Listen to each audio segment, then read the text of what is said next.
due to the state of emergency declared by the governor as a result of the COVID-19 pandemic, and in accordance with House Rule 67 and the Governor's Emergency Order Number 12, pursuant to Executive Order 2020-04, this public body is authorized to meet electronically.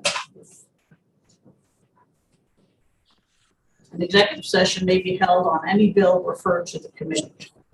There is no physical location for members of the public to observe and listen contemporaneously to this meeting. However, in accordance with the executive order, I am confirming that all members of the committee and select legislative staff have the ability to communicate contemporaneously during this meeting through the Zoom electronic meeting platform, and the public has access to contemporaneously listen and, if invited, participate in this meeting by the Zoom platform or by telephone. All necessary access information has been made available in the House calendar and through the electronic calendar on the Zoom report website. The notice for this meeting complies with House rules and RSA 91A. Anyone has a problem accessing the meeting, please call 271-3600 or email hcs@ledge.state.nh.us. In the event the public is unable to access the meeting will be adjourned and rescheduled. Votes that are taken during this meeting shall be done by roll call vote. We'll start the meeting by taking a roll call attendance. When each member states present, please also state whether there's anyone in the room with you during the meeting, which is required under the right to know rule. Representative Allegro. Here in the room. Representative Bailey. Present in the committee room. Representative Fellows. Home alone. Representative Fontenot. I am present at home and my wife is in the house with me. Representative Goley. I am home and my wife is in the other room. Representative Groda. I'm in my home office and I'm alone. Representative Judy. Oui, monsieur, je suis là, dans ma voiture. He's there in his car. Representative Lanzara. Hi, home in Nashua, and some family throughout the house. Representative Lekis. Present in the committee room. Representative McGuire. Present in the committee room. Representative O'Brien. Present. I'm at home alone in Nashua. He's in his car too. Representative Santonastaso. Here in the committee room. Representative Schmidt. I am present in my home office in Dover and I'm alone. Representative Schuett. Present at my home in Pembroke alone. Representative Schultz. I am in my home in Concord and my husband will be in and out of the room. Clerk is here in the room. Representative Yakubovich. Present in the car in Manchester. My wife is in the car. I'm going to drop her off soon. Hey. Full house. Excellent. We have our last two Senate bills to do, Senate Bill 133 and Senate Bill 155. So I'm going to move ought to pass on Senate Bill 133 and present amendment 1579H. I'll second that. Actually, you're moving adoption of the amendment. Right.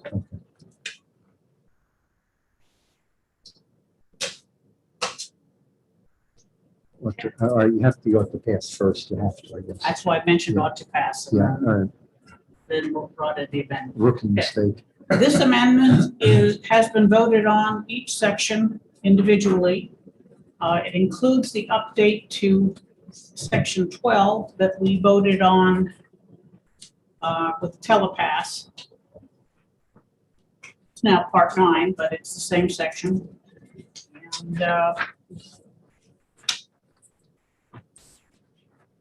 so all in all, we've all voted on this before. All the pieces have been included, and it's time to get this sucker out of here. Representative Pearson, wish to speak to it? It was so eloquently described by you, I don't dare try to change it. And does anyone else wish to speak on Senate Bill, on the amendment to Senate Bill 133? Madam Chair, Hewitt. thank you. Just verifying, this does include the child daycare provision that we talked about. Should. Yes, it's on page 48, starting on line 26. Thank you. I'm with so many pages, it's hard to find. Thank you. It's the very last part. I see it there. Thank you. Yeah.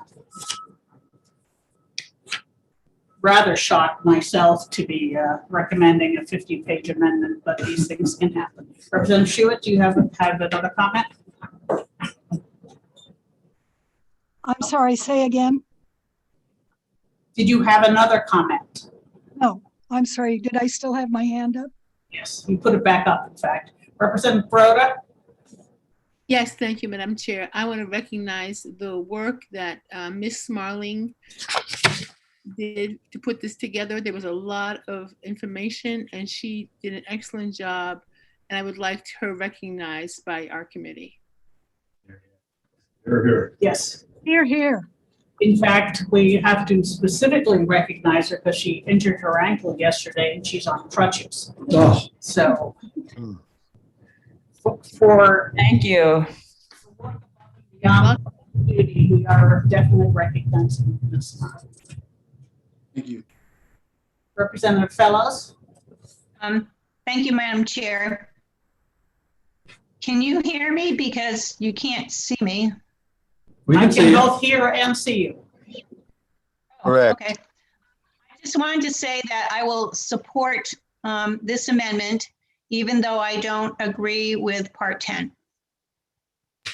I'm good with all the rest of the bill, so I'll support it. Thank you very much. Is there anyone else?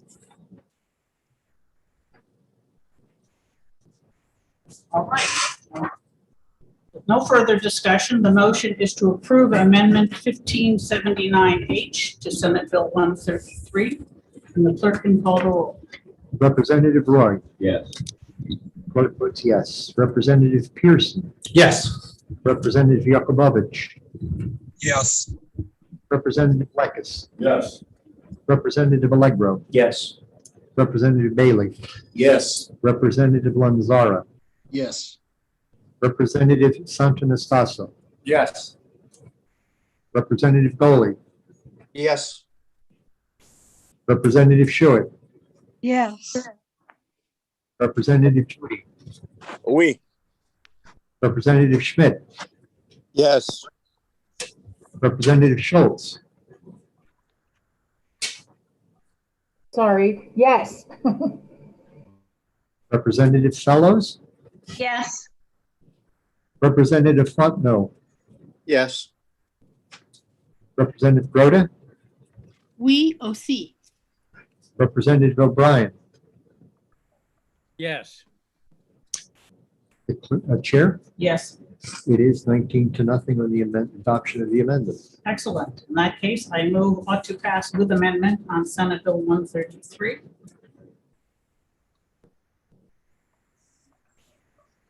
Second. Here we go. Thank you. Rolling. Yes. I have nothing further to say. Representative Golden? Thank you, Madam Chair. I think the bill as amended is what we just voted on the amendment, so nothing further needs to be said. Thank you. Is there anyone else who wishes to speak on Senate Bill 133? Right, no hands, nothing. In that case, the motion is ought to pass with amendment, and the clerk can call the roll. Representative Roy, Yes. votes yes. Representative Pearson, Yes. Representative Yakubovich, Yes. Representative Lekis, Yes. Representative Allegro, Yes. Representative Bailey, Yes. Representative Lanzara, Yes. Representative Santo Nascaso, Yes. Representative Goley, Yes. Representative Schuett, Sorry, I couldn't get my mute off. Yes. Representative Judy. Representative Judy, Oui, monsieur, oui. Representative Schmidt, Yes. Representative Schultz, Yes. Representative Fellows, Yes. Representative Fontenot, Yes. Representative Groda, Yes. Representative O'Brien, Yes. and the chair. Yes. It is the same 19-0 adopt, ought to pass with amendment. You know, I have to Does leave. anyone object to consent? Oops. No? Okay. Consent. Excellent. Thank you all, because that bill was, as someone said, it's a Senate omnibus bill or SOB. Provided that we can clear it appropriately.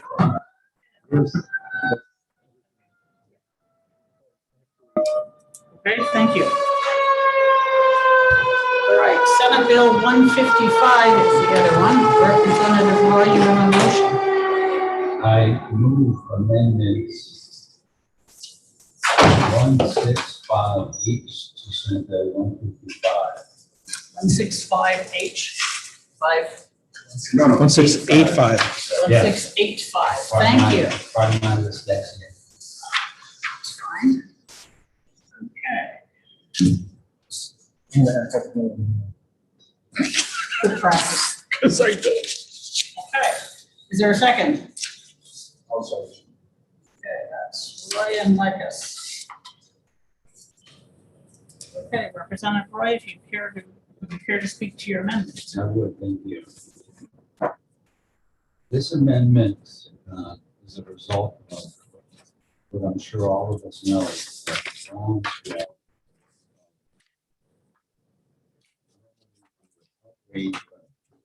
here might be better by our Sorry, Representative Roy, I don't hear you. You're in and out, so I can't, I'm so sorry. Could you start over? Is that better? Okay, since I'm That's better for the moment, yes. it's in my head, I'll just start over. This amendment is a result of what we all, I'm sure, realize is a groundswell of fear, nervousness, trepidation on behalf of our constituents. With everything that's happening, whether you're pro-vaccine, anti-vaccine, whatever side you are, whether you're Republican, Democrat, this comes down to a simple thing. And the question we're going to ask ourselves is, do we allow what has happened with this pandemic to change our history forever? We have, as a society, always held our personal health and body to be the most sacred of our rights, what we do with it.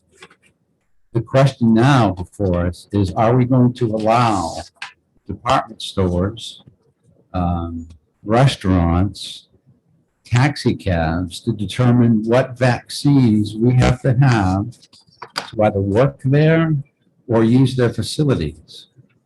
Now, we're dealing with this because of COVID-19, but this is not about COVID-19.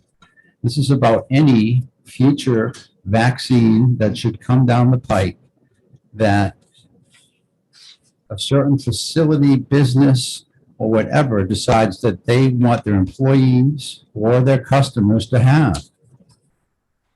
As New Hampshire citizens are clearly telling us, that is a decision between them and their doctor.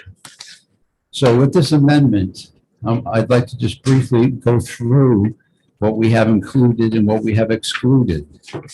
With this amendment, we tried to walk a fine line between one side that says no vaccines for anyone, and another side that says vaccinate everybody.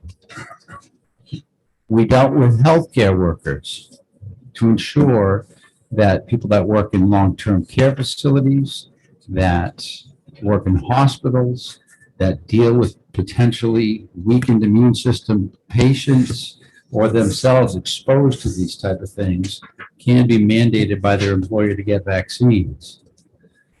Quite recently, over the weekend, I spoke to the lobbyist for the chiefs of the police in New Hampshire, fire chiefs. And they were in favor of this amendment so long as we could include first responders, because they, much like other healthcare workers, are often exposed to bloodborne pathogens and sick people. So we amended it and we added first responders. So anyone who works for a first responder can also be mandated to get a vaccine that is approved. We went through the part about schools with children. We left all vaccines that are currently mandated, we left alone. All we did to change that is that any future vaccines that should be administered to our children have to be approved by the legislature. Currently, it's just approved by the head of the Department of Health and Safety. Well, if there's one thing we've learned through this last year and a half, is that having one person in charge of what we do, where we go, when we do it is not a good idea. And extending that to what we put into our children's bodies is even worse. So if a new disease and a new vaccine becomes available, it should not be difficult for them to make the case to the legislature that this is a good idea for our children to have. So we dealt with that. We also looked at restaurants and businesses.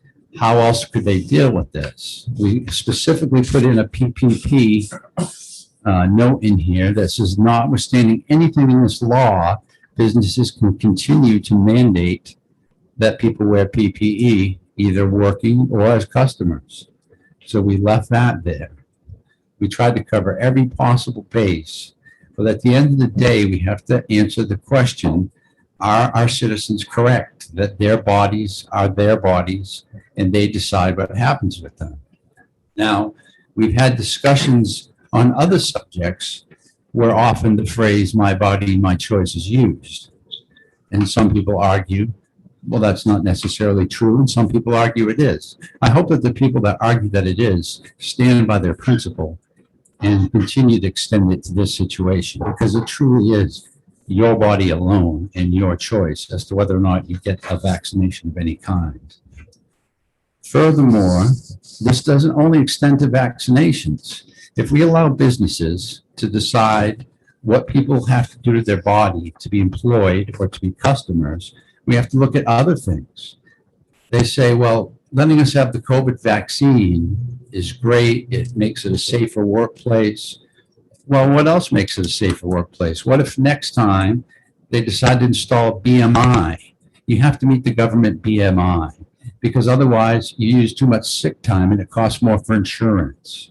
Or what if it's smoking? Or what if it's drinking? There's no limit to what businesses could do to citizens who need a job or a place to shop or to eat. We have to draw a line in the sand that people, their bodies are autonomous and they're not subject to business, they're not subject to employment without certain reasonable and limited exceptions. We're talking about our future, and we have to look at this from a broad perspective. And I hope that you'll support me in thinking about this deeply and understanding that this is not about just COVID-19, because before the end of the year, COVID-20 could be out, and we'll need a vaccine for that. And we're already talking about boosters. We're going to need boosters.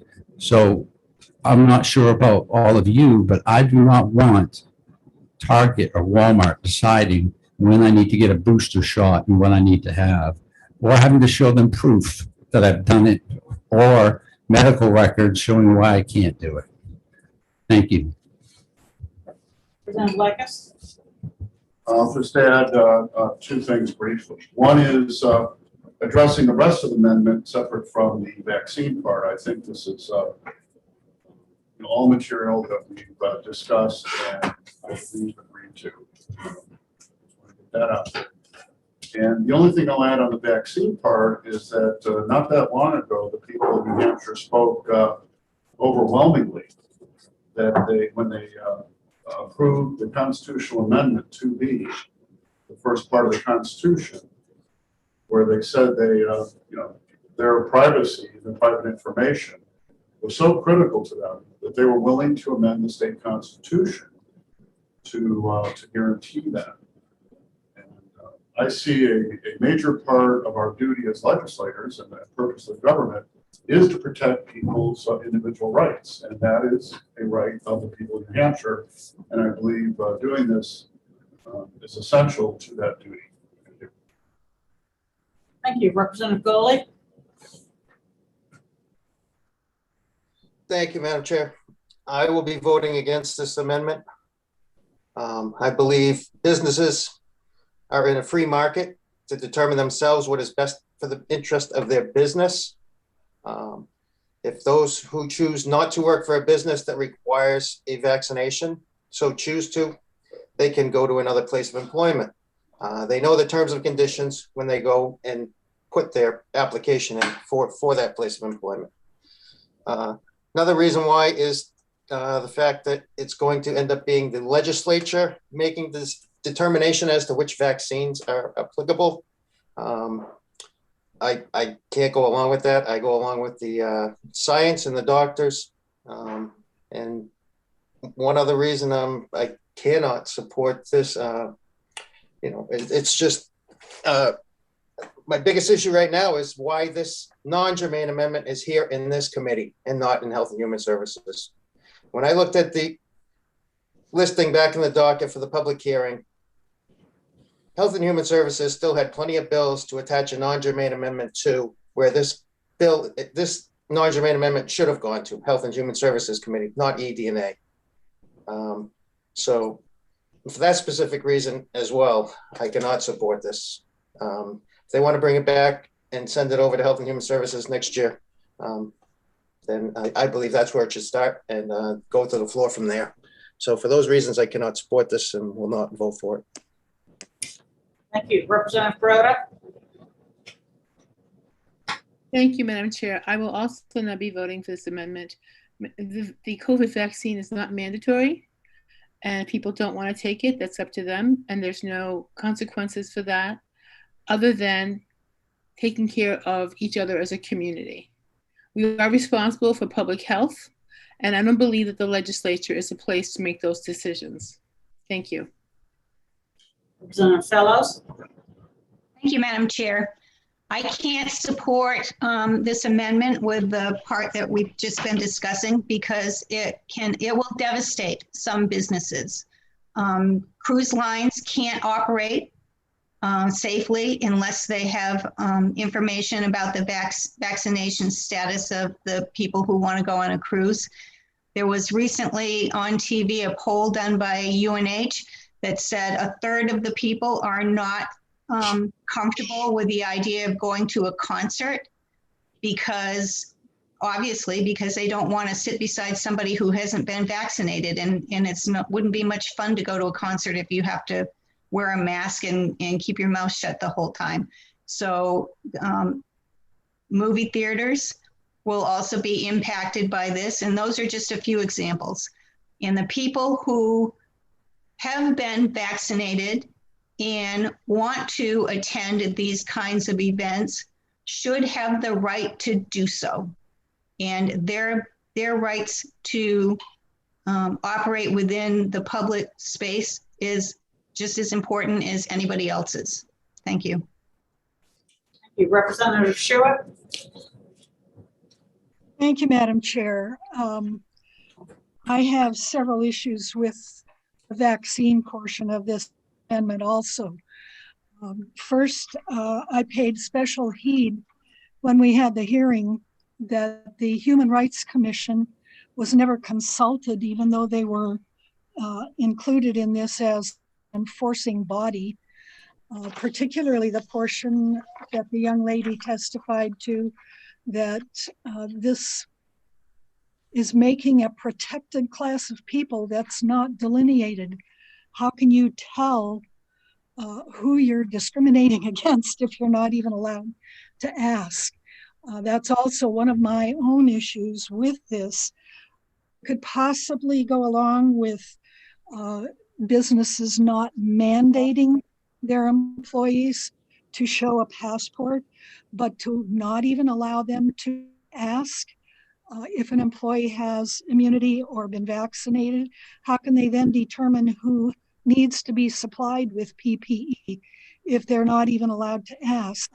And according to this language, just asking would put them liable to a misdemeanor. To me, that's just pretty much outrageous. Finally, I will say that I am sort of resentful that this amendment that everyone worked so hard on to put a lot of these professions into the position of being licensed is being jeopardized by the addition of this very controversial portion. Thank you. Thank you. Representative Lanzara.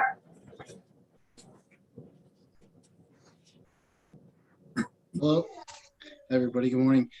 I don't want to hold up much more of our time with reiterating what folks have said already today. But I've looked at all the information the same way. I also have to listen to the people. I can't keep up with the emails, with the letters and such. And I've seen and I've heard stories also of things already happening to employees of businesses, and they are being singled out. So again, the people would like me to vote in favor of this, and I will do just that. Yes, I'd like to bring up some testimony that was submitted last week as well. And I'll keep my remarks for now limited to that. It's the testimony of Dr. Raymond Walston, who ostensibly was testifying against this amendment. And clearly he's all in favor of vaccines, and that's his professional judgment, and that's fine. But it was interesting enough to me that I actually went to the YouTube video and made a brief transcript of a question that he was asked and his response. It can be found on that YouTube transcript of Executive Department's Administration at 4 hours and 59 minutes and 25 seconds to 5:00:12. He was asked a question by a member of the committee, not me, and the question was, and I quote, "Do you think it's appropriate or even reasonable for a person or the government to ask another person or to discriminate against those individuals based on your vaccine status or immunity status when it comes to matters of public accommodation?" His answer was, "I think that depends." So I would agree with Dr. Norchasm in that you can't globally group people together. And so if you say, no, we're not going to provide services to any one person because they don't have their immune status, no, I think that's wrong. So here's a fellow who came in ostensibly testifying for one side, but when he was asked to speak directly to the amendment, his testimony weighed in for the other side. Thank you. Representative Fontenot. Thank you, Madam Chair. I too am going to vote against this amendment because of that section dealing with vaccines. I guess I kind of look at it as I'm not really sure it's about vaccines or what it's about. It's about restricting private business from doing business in the way that they want to. I've been around long enough to know that I've applied for jobs that they said you can have this job if you get a haircut. And I've had jobs that I've applied to that said you can have this job if you wear a long sleeve shirt that will cover up your tattoos. And I've applied for jobs that have said you can't wear that particular clothing if you want to work here. And I always had to accept that as if I want that job, then I have to adhere to their rules, whatever it happens to be. And if I don't agree with it, if I didn't want to get my hair cut, then I had to go and work at a different job, and I did that. And I think that that's the way Live Free or Die works in New Hampshire, is that we allow private businesses to run their businesses the way that they see fit. And so I think this is more about restriction of trade than it is vaccines. I mean, we're picking and choosing which things businesses are going to be allowed to do. So I too am sorry that this has become part of a bill, of another SOB bill that I think a lot of people have worked very hard on, and has a lot of good points to it, like Senate Bill 133 did. But I won't be able to support it if this particular amendment is attached to it. Thank you. Representative Judy? Yes, Madam Chair. Also, I'm not going to vote for this bill too, because I received so many emails from my constituents. I'm not even received one who talk good about this bill. So because of that, I'm not going to support the bill. Thank you. Thank you. Representative Carrera? Yes, I have a question on the amendment. Why were measles removed and German measles kept in?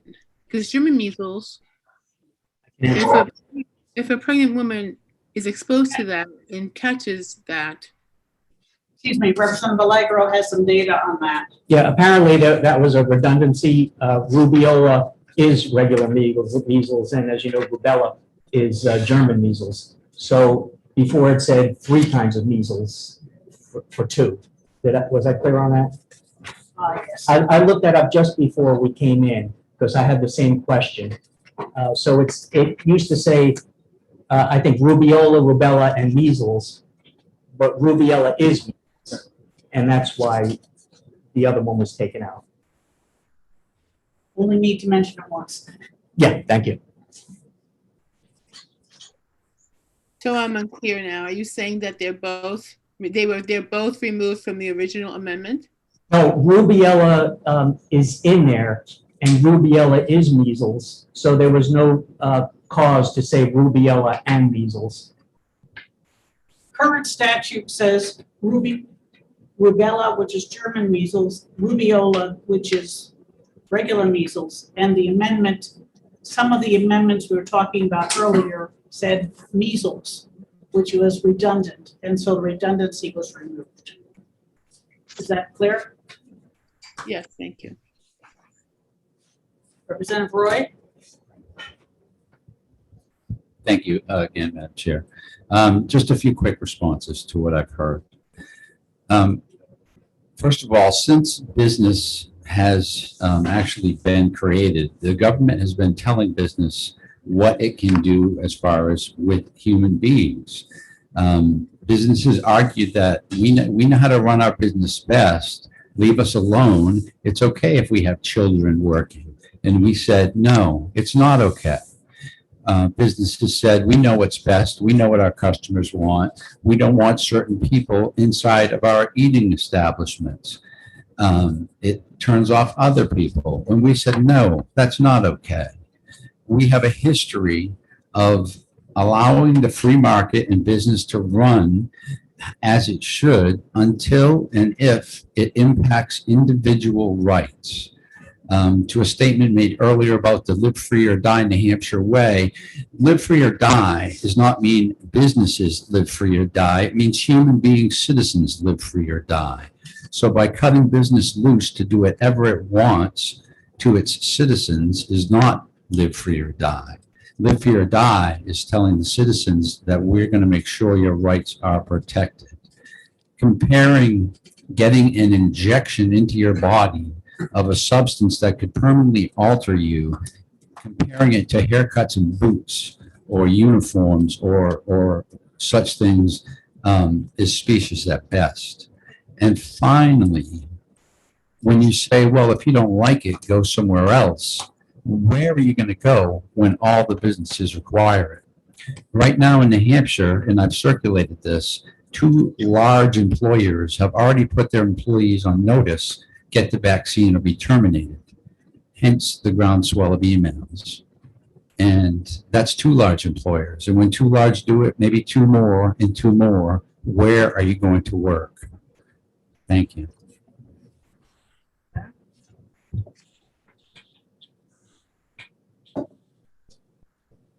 All right, I'm going to recognize people want to make their second or third remarks after I make my short remarks. I'm not talking specifically about the vaccine section, to which we have incidentally another amendment that simply stops before we add that in. But on the section for the local zoning, the outdoor dining, we got a very late, like yesterday, comment from the Liquor Commission and the Restaurant Association that they were concerned that, look on page 5, lines 16, that if they have a sewer system, they need approval from DES for any expansion under this section. I thought that it was clear, but obviously not, that we meant any expansion of number of people served. Because people want to sit outside, or they may be spacing tables further out than they used to, so there's not as much room inside. They're concerned that if they added a patio, it would be considered an expansion, and didn't want DES approval. And I can't see that that would be necessary, but I wanted to bring that to your attention. There's some concern about that particular language. Okay, Representative Schmidt. Thank you, Madam Chair. Well, with regard to this last issue, it's very unfortunate that we are encumbering, I even want to say contaminating, the very good work that this committee did, especially the subcommittee, on the underlying Senate Bill 155, where we made a number of improvements, both in conjunction with, at the request of businesses and the commission, liquor commission, and so forth and so on. And we came up with something that I think was quite understandable and was even an improvement on what the Senate had sent us. Unfortunately, we've encumbered it, as I said, contaminated it with this non-germane amendment, which I'm also not going to support, and thus I can't support the entire amendment. So let me raise my points with regard to the non-germane amendment. First of all, I want to begin with associating myself very strongly with Representative Goley's remarks with regard to this committee being assigned or being targeted, if you will, with this non-germane amendment. We are not the policy committee for medical issues. We are not the committee of jurisdiction. We have no real expertise in this, even if we have several firefighters as our committee members who have some medical background. They are undoubtedly going to split along party lines here. So this is completely wrong. And as a matter of fact, because this non-germane amendment has been so controversial, and we are now getting a new version of the non-germane amendment this morning, or at least that's when I'm getting it, that we haven't even probably properly had it and the opportunity to vet. And this is just totally not only improper, but it's counterproductive in terms of just good process. So I strongly protest the fact that this non-germane amendment is in front of this committee. We are not competent to make this call, except to recognize that this is such a hot potato that we should not be doing it at all, in my opinion. Um, and so that is a first point of reference. But the underlying thing is, and I've received hundreds of emails as well, overwhelmingly in support of the non-germane amendment, but most of them, addressing an issue which is not really even on the table. Most of them have spoken to so-called vaccine passports and also mandatory vaccination.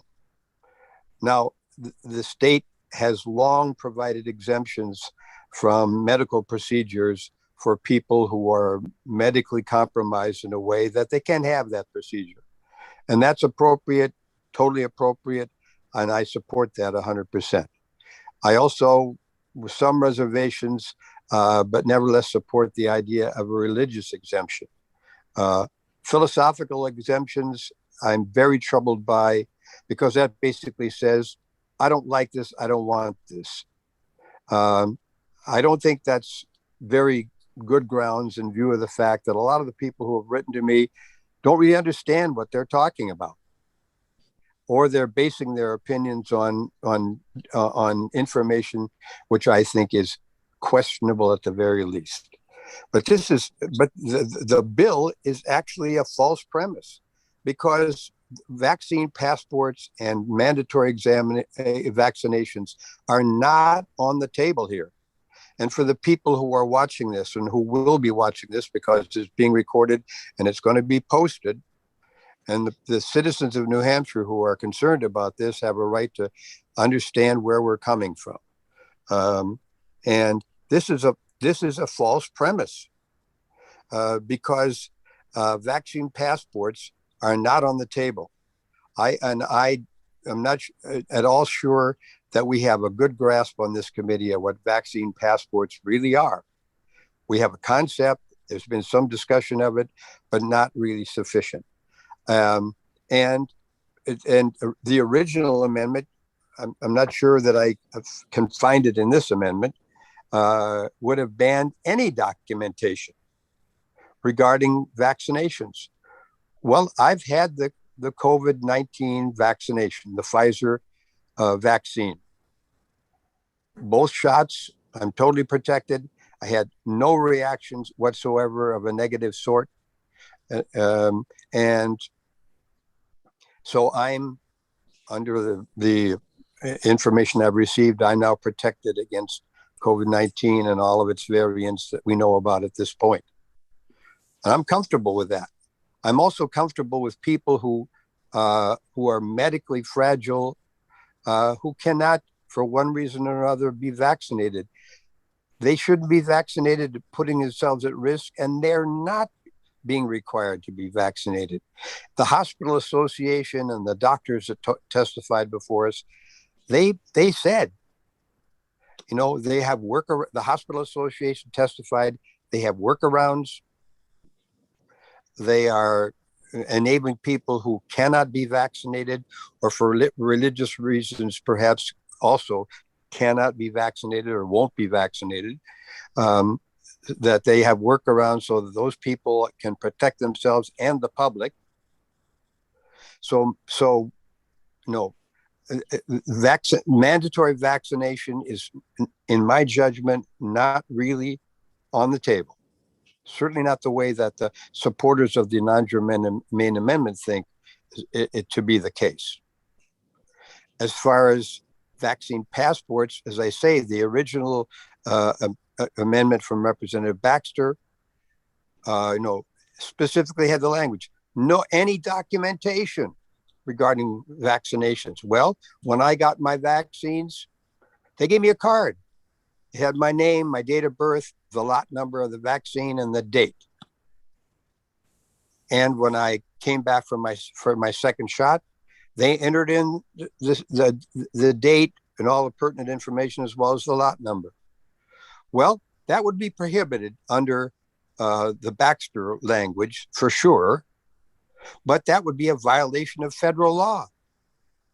There's a record being made of the fact that I've been vaccinated, and I can to the degree that it's necessary, I can present that card to show that I've been vaccinated. That would be prohibited under the Baxter Amendment. And I think I'm not sure if it's in here or not, because this new amendment changes some things that, it hasn't even been properly vetted. So this is,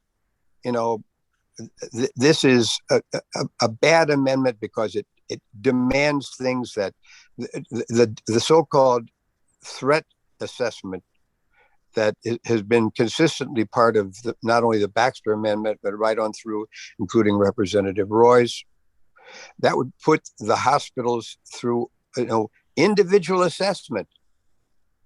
They have thousands and tens of thousands of employees who work for medical professions, medical occupations. They would all have to be individually assessed. What is that going to cost in time and money?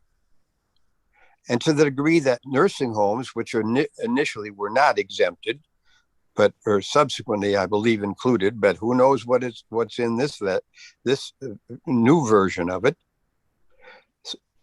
I believe 11 county nursing homes in the state of New Hampshire would all be under this one way or the other, especially if they're exempted. But they would have to jump through all these hoops as well. That's a 28A issue, which has never been raised, but is a germane issue. Even if the amendment is non-germane, the 28A issue and the costs imposed on the counties, that is a germane issue, namely a 28A issue. So this is this bill is something of a red herring. And I want to specifically object and protest against the very common assertion in the emails I've received that we are looking at Nazi Germany with the desire of the medical profession to protect us against this pandemic. For God's sakes, this is a respiratory disease. If there's anything human beings need to do, it is to breathe on a very, very frequent basis, uninterrupted for more than a minute or so. And therefore, any disease that is a respiratory disease is of significant jeopardy to the people of this state.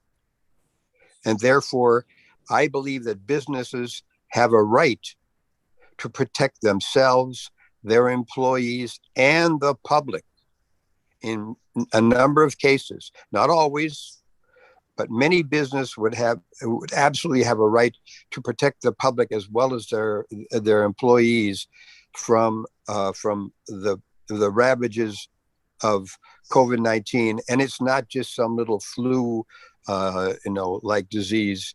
Even the flu back in 1918 wound up killing something like 50 million people worldwide and millions in this country. And this pandemic has killed almost 600,000 Americans. So this is nothing to fool around with. And this non-germane amendment is fooling around with it. So there's no way I'm supporting this. Thank you, Representative Schmidt. Representative Schultz. Thank you, Madam Chair. And I think what Representative Schmidt, the main points he was saying are somewhat what I wanted to say, so I won't reiterate them other than to point out that I think that 90% of what Representative Roy was saying, I think we can all agree on. I mean, no one's asking for a passport. No one's asking to mandate vaccines for all who would be by age eligible. I don't think we disagree on that. Certainly not on the my body, my choice part. I appreciate the point. I really do. I think that what's important to my constituents and to me is just how so much of this discussion beyond that it's just had such a negative impact overall on our society, that too much of this has started to sound like the Scopes monkey trial to a degree. And I look forward to the day when we can have bipartisan discussions involving science that aren't political. So I will also be voting against this amendment. Thank you. Representative Villegra? Yes, I agree with Representative Schmidt. It's something that we've been saying for well over a year, and that is people need to breathe. The other thing I thought was very interesting was, and we've heard this argument before on another bill that we faced in this committee that was controversial. It's not happening in this state. And we focus on the specific language, vaccine passports. The other thing was happening in this state, and this is happening in this state. So we need to protect people against a violation of their rights. But you don't need to be an expert to see what this is all about and what the reality is about this amendment and the way people are coming down on sides. And by the way, I'll add, no, I won't add my own background. I'll just leave that be. But just looking at the way that this bill was argued, debated, about the testimony given, I noted the usual tactics of witnesses and others, unfortunately, characterizing data as misinformation or lies, false information, or implying that a huge volume of messages, and this was implied at our last hearing, implying that a huge volume of messages in support were insincere or made out of ignorance. When I see the internal contradictions, like hyping the development of variants to stoke fear, while at the same time mandating a vaccine that almost certainly will be less active on those same variants. And last and most entertaining, when I hear people opining about the rights of businesses to conduct their own business without interference from government, from a body and individuals on any other given day do that very same thing for a hobby. So when I witness an argument riddled with defamation and so many internal contradictions, I don't need to know anything about science or viruses or immunology or pathology, which, by the way, I do, to know that this is a good amendment and a necessary measure to protect the rights of citizens of New Hampshire. Yes, live free or die. Representative Schuett? Thank you, Madam Chair. I will just add that comment that I heard previously about some large corporations in our state beginning to mandate that their employees be vaccinated. I would just point out that if we end up passing this and making them all guilty of a misdemeanor for doing that, chances are good that they will move their businesses and their jobs out of state because they have the interest of protecting their workforce. They can't afford to have a large percentage of their workforces decimated by some future pandemic. Thank you. Representative Beretta?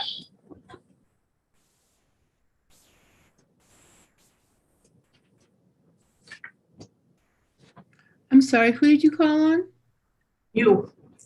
Oh, I withdraw my comments. Oh, I'm sorry. I do want to make one comment because I want people to know this as well. That this amendment does not allow child care agencies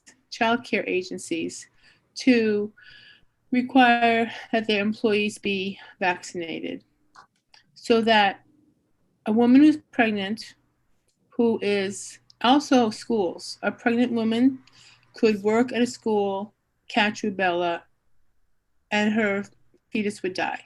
So I want people to understand that this is a serious thing, and I don't understand why this is an issue within this committee. Number two, I do think that we have agencies, state agencies, who have expertise, and we trust them with many parts of the state. And there's no reason why we can't trust the Department of Health and Human Services in this state. Thank you. Representative Bailey? I've heard in opposition to this that if I was to have a tattoo or long hair or something like that, I'd be prevented from getting a job, and that would be okay. I could just move on to the next job. But I've also heard that if companies face these kind of restrictions, they'll move out of state, and we need to cater to that. Well, why aren't we catering to the individuals? This would be my question.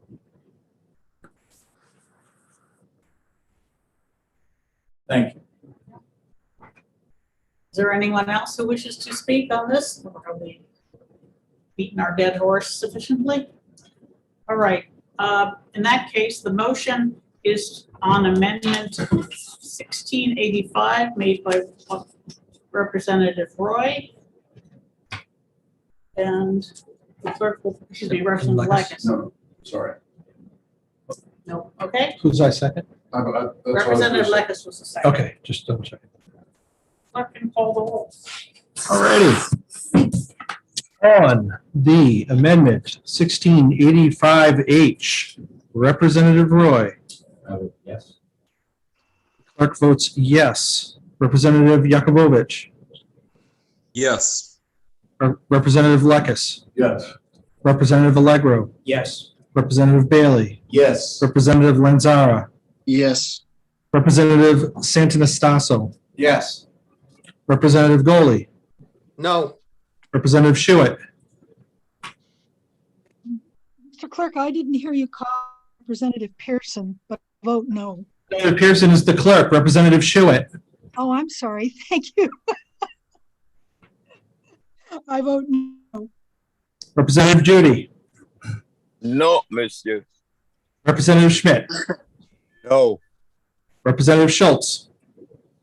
Reluctantly, no. Representative Fellows. No. Representative Fontenot. No. Representative Grota. No. And finally, Representative O'Brien. No. Yes. And the chair, yes. It always takes a while to train a new clerk. Down. The vote is 9-9. So the motion failed. Motion fails. Tie.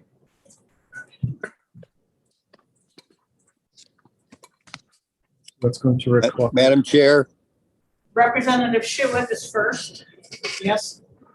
Madam Chair, is it possible to move the rest of that amendment without the vaccine portion? We Yes. have an amendment number for that, I believe. Do we not?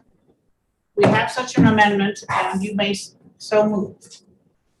I move All that right. amendment. second.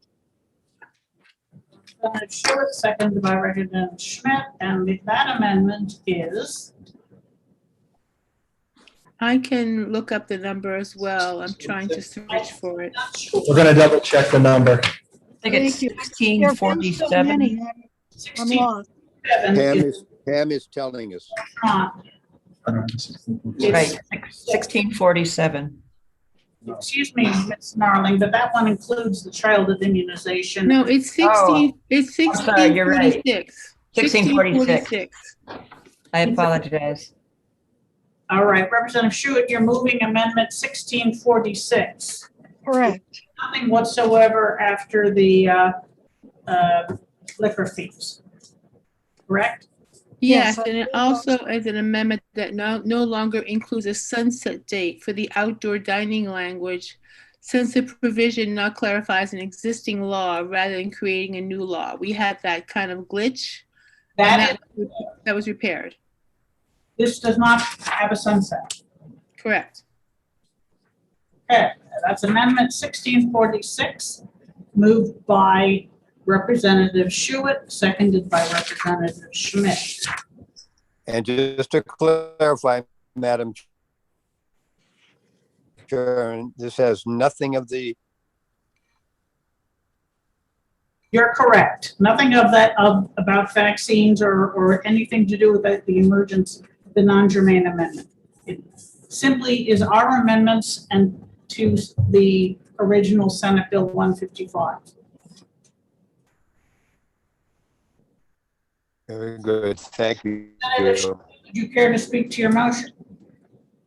Well, I believe, Madam Chair, that I hope that all of the members of the committee appreciate the work that the subcommittees did on this bill and all of its various pieces, and that everyone certainly would support this.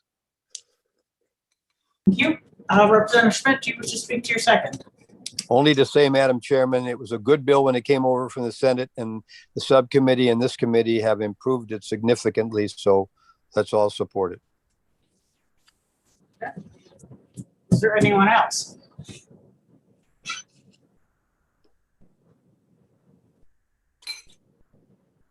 Seeing no hands.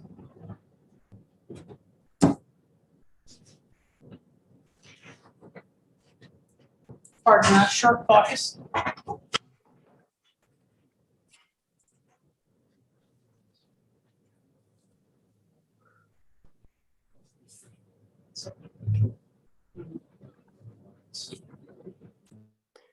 Are we taking a short break here, Madam Chair? Yes, I think she just announced a short caucus. Okay, thank you.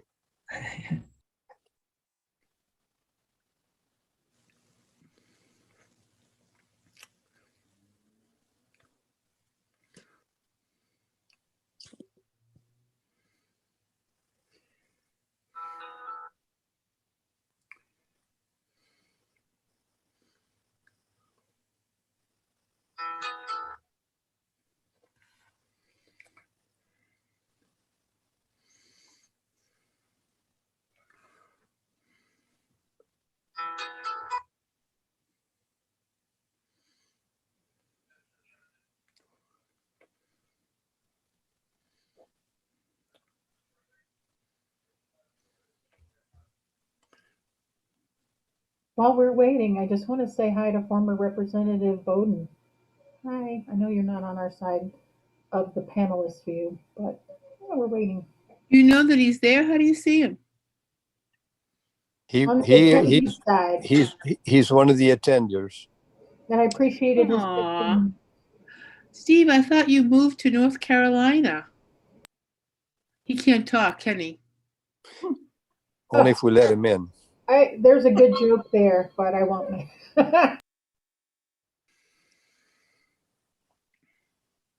Well, it's good to see you.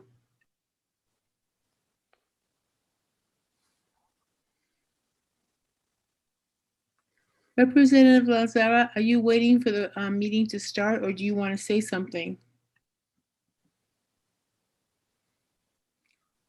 I did. I just want to confirm the last number of votes. Well, let's say hello, hi, first. But just wanted to confirm, was that 9-9 that we had on the last one? It was. Yes, it was. It was. And the prior on 133, wasn't it 19-0? It Yes, it was. Who's missing?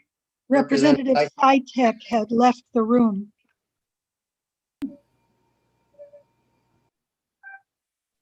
Great. That's why I was unclear who was calling the roll. Same here.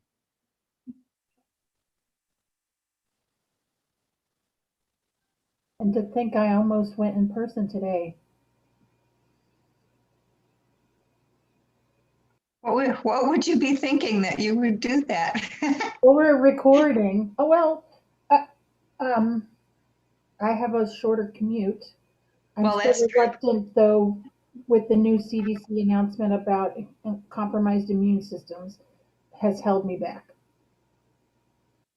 Well, did you catch the story about the breakthrough that there have been several weeks ago? They said 179 people in New Hampshire that were fully vaccinated got COVID again. One of them died and 9 of them were hospitalized.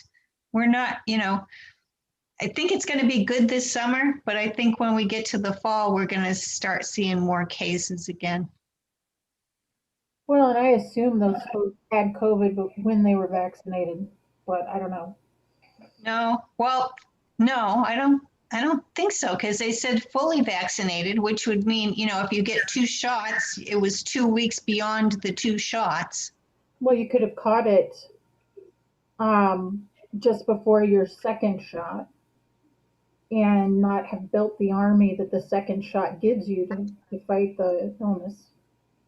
But it would have had to hold it off for more than 2 weeks because these people didn't present or weren't diagnosed until 2 weeks after their second shot. Look, we're talking about the vaccine. Well, I think, you know, depending on the shot you got, I think it's like 96%.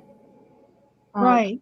But before that, before the second shot, you're only like 50 something, depending on the shot, covered. So it's sort of a flip of the coin before you get your second shot. Oh, I know you said fully vaccinated. These are not. These are people who are 2 weeks beyond their last shot. And their second shot. Oh, gotcha. And 10 out of 179 is a pretty high percent. What concerned me was the fact that there were also 9 that were so sick they were hospitalized. But I haven't heard any details. If it's 6% of the people who've been fully vaccinated, it's probably way less than 6% if you do the math, because how many people in New Hampshire have been fully vaccinated? Well, the other aspect is it depends on what vaccine they got. The Pfizer and the Moderna are up in the mid 90s. The J&J, as I understand it, is only about 60%, effective, which is still pretty good and better than no vaccine. But if that was what they had, then they're running a risk of still getting it. The question is, how bad is the case? And you're saying that 9 of them were hospitalized and 1 died. So that's, right. Who knows? That's, yeah. But that's one of the things that the medical people told us. No vaccine is 100% effective. And therefore, the herd immunity aspects and so forth and so on are all factors in the outcome. Their caucus has taken quite a while. Sally? Yeah, we should tell Representative Is the recording still running? Yes, it is. Yeah. Yes. The recording is running throughout this whole thing, so it has not stopped running. I'm just letting you all know, and they're still in caucus. True. I think we should shut up and not talk. This is not appropriate to waste the public's time listening to this chatter. Well, I just think this is pertinent. According to WMUR website, 342,000 in New Hampshire have been fully vaccinated. The percentage of 149 people comes to 4.3%. So well within the range. 4.3%, 179 is 4.3% of what? I thought she said 149. It came to whatever it is. That 0.004 is what I got. Oh, well, 0.004 is not 4%. Maybe it's 4. That's 4/100. 0.4%. Yeah, not 0.4, 0.004. Yeah, so that's to my point.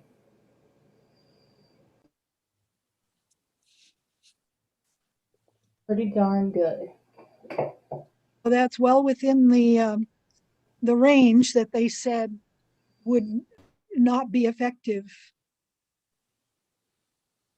And so I'm hoping that we don't want anyone to pass away from this, obviously. No, absolutely not. But the point with that amendment was that you would not be able to tell if you're going into a business as another client, or if you're an employee, who should you stay away from, even if you've been fully vaccinated. If we could, we're still being recorded. We should either shut the recording off until they come back or do something to mute everybody, I believe. It looks like the video just came back on. Yeah, I'm afraid to turn the recording off. I believe that I don't know how it gets restored if we were to turn it off. Okay. Well, I would suggest to my caucus members, fellow caucus members, if you want to have a conversation, I would ask that you take it offline amongst yourselves. Point taken. Thank you. So we have the video back in the committee room, but we don't have the audio. If the intent was to unmute.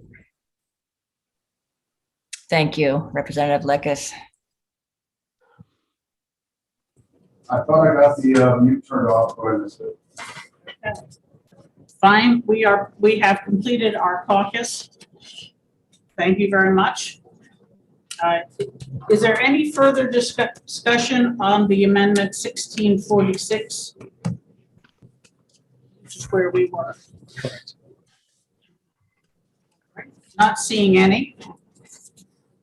The motion is ought to pass amendment 1646H to Senate Bill 155. And the clerk can call the roll. Representative Roy, No. the clerk votes no. Representative Yakubovich, No. Representative Lekis, No. Representative Allegro, No. Representative Bailey, No. Representative Lanzara, No. Representative Santanastaso, No. Representative Goley, Yes. Representative Schuett, Yes. Representative Judy, Oui, monsieur. Representative Schmidt, Yes. Representative Schultz, Yes. Representative Fellows, Yes. Representative Fontenot, Yes. Representative Grota, Yes, and I'm very sad that we can't support the committee's work on this bill. and Representative O'Brien. Yes. Thank you. 9-9 as well. I vote no. And you vote no, of course, of course. It comes with the territory as clerk that you always forget your chair. Okay. While we were caucusing, I consulted with the clerk. This is not a surprise. And he assures me that it is possible to put in no recommendation with 2 ought to pass with amendment recommendations rather than an ITL or an ought to pass. Since that seems to be the sense of the committee, that the one party prefers one amendment and the other party prefers the other amendment, but we all agree we don't want the bill without any amendment. I will, unless there are strong objections from the committee, we will make it so. Well, it seems to me if we have a non-germane amendment that where the motion of ought to pass failed, that. You're not recognized. Representative Schuett. Thank you, Madam Chair. Just to be clear, if this goes forward without recommendation, it will come before the House with an ought to pass motion as it came to us. Is that not correct? That is not correct. That was one of my concerns because we don't want that. That's what I was speaking to Paul Smith about. And he says that it would be perfectly appropriate to have 2 recommendations ought to pass with amendment, one by one side and one by the other. And therefore we would essentially be debating the amendments because I can't see anybody that wants to pass the bill as it came to us from the Senate. Representative Goley. For the clarification. Thank you, Madam Chair. Yeah, and I just wanted to clarify that as well, that the motion would be ought to pass and then the amendments would be brought up with the ought to pass motion. So that would be the procedure. Yes. Yes, there would be no committee amendment, but there would be 2 different recommendations, each with an amendment. If that's agreeable. Okay, so other than the general issues, Representative Goley, you had more to say? Yes, I did, Madam Chair. I just, while we're on the issue and if we're going to go with no recommendation, I just wanted to state my disappointment. And I think the committee did real good work in getting some things hashed out in the original amendment of Senate Bill 155. And it's unfortunate that we're going to go to the floor without recommendation, knowing that the work we did on that amendment was for the good of the people here in New Hampshire. And I just am disappointed that the fight for the amendment, vaccination amendment, doesn't go to the floor on its own merits instead of being caught up in the work that we did. It's just an unfortunate thing. It is unfortunate, but I think the debate will be on the vaccine section because that's all right. Representative Schuett, since you made the motion, would you write a report on ought to pass with Amendment 1646? I would first ask my caucus leader if he would prefer to have his name on the report. I would defer to him if he chooses. I will let you fight that out among yourselves between the two. Thank you. I need that by early tomorrow morning at the latest. All right. Representative Roy will be writing one for ought to pass with Amendment 1579. Sorry, excuse me, 1685. I've already sent in the one on Senate Bill 133. This is a rather disappointing way to end this session, but thank you all for your work. We have actually gotten a lot of very good work done this session, and I hope I don't expect any committee meetings until we have to deal with budget. Yes, Representative Schmidt.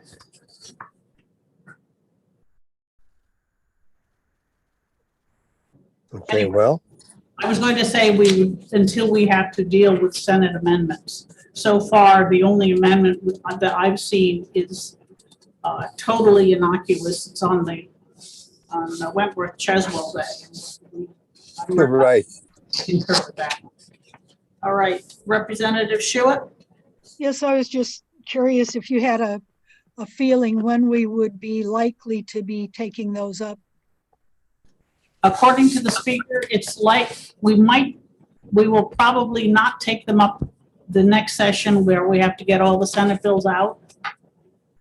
But on the 10th, we will be taking up the concurrences and setting up committees of conference. Thank you. Madam Chair, if I may, I would just like to state that I formed a friendship with former Representative Dave Danielson when we attended the NCSL conference in Los Angeles a few years ago, and was so sorry to learn of his passing. I was planning to take place in the drive-by, which had been scheduled, unfortunately, the day after he passed.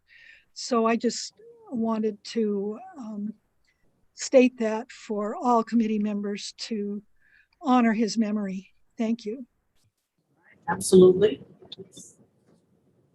Representative Schultz, did you have something?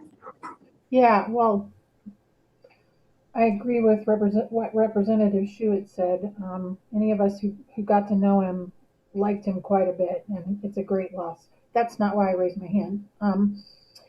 I'd just like to request the list of retained bills and who's in charge of them and who's on which committees. I assume it will be the same grouping. I can't hear you very clearly. Sorry. Retained bill. Hey, is that better? Yes, much better. I just wanted to request a copy of the retained bills and the assignments to whom they are assigned. Oh gosh, my English is bad right now. We'll resend that email. Oh, thank you. No, the deadline it's in the calendar. It's October sometime, I think. But I really recommend that each subcommittee meets while we're still here to plan what you're going to be doing on them. Like now, next couple of weeks, whatever. Okay, Representative Schmidt. Thank you, Madam Chair. I had raised my hand also to speak with regard to Dave Danielson, whom I knew quite well in his 5 terms with us. True consummate gentleman, a gentle person, a really gentle person. And I was stunned to learn of his hospice situation and the fact that he passed so quickly before I could even think of communicating with him directly or with his family is a personal loss to me, because he was a friend of mine, and I'm very, very heartbroken by his passing. We don't see many like him. All right, thank you very much. I didn't know him as well as you did, but again, it's such a shock when somebody that you last saw in good health is gone that quickly. Absolutely. Thank you, Madam Chair. I just wanted to quickly address the committee. We deal with some pretty passionate issues. We're passionate people. We're intelligent people. And just like with sports, I'm going to leave it on the field, and I hope you'll do the same. You're all my friends. I respect each and every one of you.